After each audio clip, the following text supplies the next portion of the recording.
Stock market banter episode number 2। इस बार SEBI, NSE, BSE, MCX, Zerodha के अलावा 2-4 नाम और भी हैं जिनकी खबर हम आपको सुनाने वाले हैं और थोड़ी बहुत वाट भी लगाने वाले हैं। माहौल उठा देंगे। अच्छा, ज़ीरोधा ने एक ओटीपी भेजने में 6 लाख रुपए खर्च कर दिए। ये गड़बड़ है बाबा। ये बावला हो गया है। यही सोच रहे हो ना मेरे बारे में? नहीं। शनिवार की सुबह एक सारे के सारे ज़ीरोधा के क्लाइंट्स के पास एक ओटीपी आता है। ये ओटीपी सबके पास जाता है, जो ट्रेडिंग करता है, नहीं करता है, जिसने अकाउंट बंद कर दिया, जिसका चल रहा है, सबके पास। लगता है कि ज़ीरोधा का वो एम्प्लॉय जो कि ओटीपी भेजने का काम करता है, उसका नाम रमेश बाबू ही है। एक ओटीपी की कीमत तुम क्या जानो रमेश बाबू, 10 पैसा, और 65 लाख क्लाइंट के हिसाब से 6-6.5 लाख का खर्चा ज़ीरोधा का करवा दिया इस रमेश बाबू ने। अब समझे ओटीपी की कीमत। और अब कुछ लोग कहेंगे अब मेरे को तो ओटीपी नहीं आया। अब यार माय कंडोलेंसेस, ज़ीरोधा ने आपको इसके काबिल भी नहीं समझा। अगली खबर, इकोनो ब्रोकिंग। अभी एक ब्रोकिंग हाउस है। वैसे तो सेबी का काम है कि जो भी ब्रोकर गलत काम करता है उसको मार्केट से लात मार के निकालने का, लेकिन इस बार एक करप्ट ब्रोकर को कहा कोई बात नहीं। अच्छा 5 महीने पहले ये ब्रोकर सेबी ने रंगे हाथ पकड़ लिया था प्राइस मैनिपुलेशन करते। मतलब जिस रेट पे आप शेयर खरीदते हो ना, वो रेट को ही चेंज कर रहा है ब्रोकर। 3 का 5, 5 का 7 बोल के बहुत सारे ब्रोकर आपको मैनिपुलेट करते हैं। ऐसा एक ब्रोकर है इकोनो ब्रोकिंग, जो कि 19 जून 2023 को रंगे हाथ सेबी ने पकड़ लिया था। कहा था कि भैया तुम प्राइस मैनिपुलेशन करते हो, तुम्हारे सारे के सारे बैंक अकाउंट हम फ्रीज कर देंगे। ये बड़ी अच्छी बात कही आप। लेकिन इसी महीने सेबी ने उसी ब्रोकर को कहा कि यार तुम्हारे सारे पैसे खुद के थोड़ी हैं, तुम्हारे क्लाइंट्स के हैं ना, तो एक काम करते हैं, ले लो पैसे, कोई चक्कर नहीं, अगली बार मत करना। ओके, हाँ, ये गलती सिर्फ ब्रोकर करेगा तो रिस्पॉन्स आएगा। अगर बेटा तुम रिटेल ट्रेडर गलती करोगे ना तो सेबी कहेगा पतली गली से निकल। जैसे हमें कहा था जब हम इंट्राडे मार्जिन रूल के लिए सेबी के ऑफिस में गए थे। अब 2 ऑफिस, अब दिल्ली भी, अब चंडीगढ़ में, दोनों बार कह दिया था। गजब बेइज्जती है। अब इंडिया के स्टॉक मार्केट में हर कोई कुछ नया लॉन्च कर रहा है। ब्रोकर डिस्काउंट प्लान लॉन्च कर रहे हैं, सेबी नई रेगुलेशन लॉन्च कर रहा है, एनएसई, बीएसई नई एक्सपायरी लॉन्च कर रहे हैं। तो करना। M6 कहता मैं काहे पीछे रहूं। M6 ने कहा कि मैं एक नया ट्रेडिंग प्लेटफॉर्म लॉन्च करूंगा। अच्छा।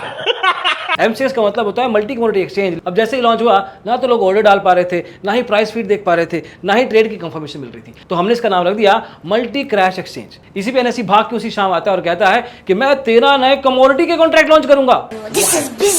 वो बिजनेस ढंग से नहीं कर पाते तो हम करके दिखाते हैं। अब M6 की तो वो हालत हो चुकी है कि वो बच्चा जो क्लास में 2 बार फेल हो चुका है और तीसरी बार जब अटेम्प्ट मारेगा ना तब भी सप्ली आ जाए। क्या आप जानते हैं कि सेबी की एक ऐड है स्कोर्स पोर्टल के ऊपर, वही पोर्टल जो शिकायत करने के काम आता है। मतलब इतनी बार तो सेबी ने नहीं बताया जितना हम पिछले 7 साल में अपने 3100 वीडियो में बता चुके हैं आपको। अब इस महान स्कोर्स पोर्टल के ऊपर एक महान वीडियो बनाया गया। कैमरामैन जल्दी फोकस करो। लेकिन सेबी बहुत समझदार है, वीडियो बना दिया ऐड रन नहीं की। मतलब सेबी को पता है कि अगर ऐड रन करेंगे तो लोगों को पता लगेगा, लोग स्कोर्स पोर्टल पे जाएंगे, स्कोर्स पोर्टल पे शिकायत करेंगे, और शिकायत करेंगे तो बहुत सारा काम करना पड़ेगा। अबे हटा साउंड घटा। अरे बस कर भाई। पिछले 5 साल में इस वीडियो के ऊपर 690 व्यूज आए हैं। क्या बात है सर, क्या बात है सर। अगर मैं 5 साल में दिन गिने तो 375 के हिसाब से करीब 2000 दिन होंगे। अब 2000 दिन में 690 व्यू, मतलब कि 3 दिन में 1 व्यू तो पक्का आना है। तो इंडिया की स्टॉक मार्केट के अदानी, मेरा मतलब है एनएसई ने जब सेबी को कहा था कि देखिए थोड़ा टाइम बढ़ा दीजिए ना यार, तो सेबी ने कहा थोड़ा टाइम चाहिए। ये बीएसई, ये एनएसई का टाइम बढ़ रहा है, तुझे बढ़ाना है? अच्छा सोच के बता। बताते हैं अभी। जल्दी बोल, कल सुबह पनवेल निकलना है। अब बचपन में शरारत मेरा छोटा भाई करता था, लेकिन पिटाई मेरी हो जाती थी। आपके साथ भी ऐसा होता होगा।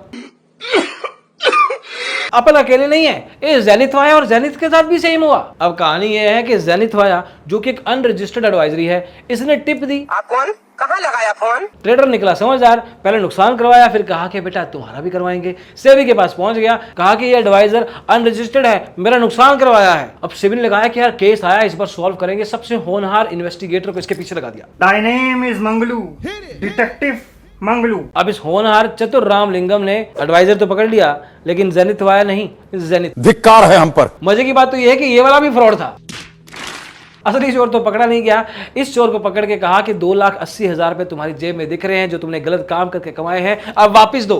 दिवाली तेता पैता था यार तुम लोगों ने। और हाँ, साथ में 3 लाख तुम्हारे बैंक अकाउंट में भी दिख रहे हैं, और सारे के सारे पैसे सेबी के अकाउंट में शाम तक आ जाने चाहिए। अब इस 15 पेज की रिपोर्ट को पढ़ के ये पता लगा कि उस ट्रेडर का फायदा हुआ ना हो, लेकिन सेबी का पक्का हो गया। और हाँ, वो जेनिथ अभी भी टिप्स बेच के पैसे कमा रहा है। तो ये खबरें थी इस हफ्ते की। और सबसे बुरी खबर आपको कौन सी लगी कमेंट सेक्शन में जरूर बताना, और ये भी बताना कि ये वीडियो आपको कैसा लग रहा है कमेंट सेक्शन में।